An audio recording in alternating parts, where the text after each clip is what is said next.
Ang intense ng mga kaganapan ngayon sa abot kamay na pangarap sapagkat hindi na matitiis ni Lynette ang ugali ni Doc Carlos at sasabog na nga ang galit nito sa kanya.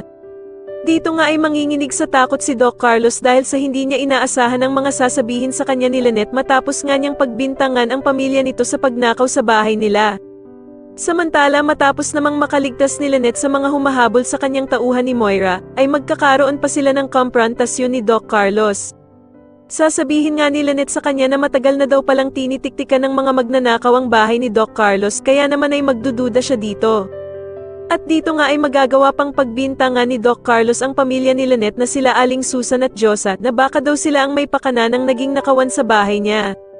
Pero hindi naman na matatanggap ni Lynette ang mga pagbibintang na ito ni Doc Carlos at dito nga ay mapupuno na ito at sasabihin na sa dami nga daw ng pwede niyang pagbintangan ay sila Josa at Aling Susan pa.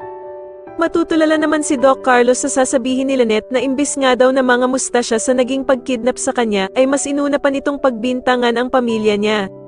Sa kabilang banda naman sa wakas nga at nakatakas na ng tuluyan si Don Pepe Kille Balahaja at Zoe at madedala niya pa nga ang baril na magagamit niyang pangdepensa sa kanyang sarili. Manginginig naman sa galit itong si Balahaja dahil sa galing magtago ni Don Pepe kaya naman ay uusok ang ilong nito sa kakahanap sa kanya. Sa kasamaang palad naman sa kagustuhan ni Don Pepe na hindi mahuli ni Balahaja, ay magkakamali naman ito ng mababaril at dito nga ay wala siyang kaalam-alam na si Zoe na pala ang tinamaan niya ng bala.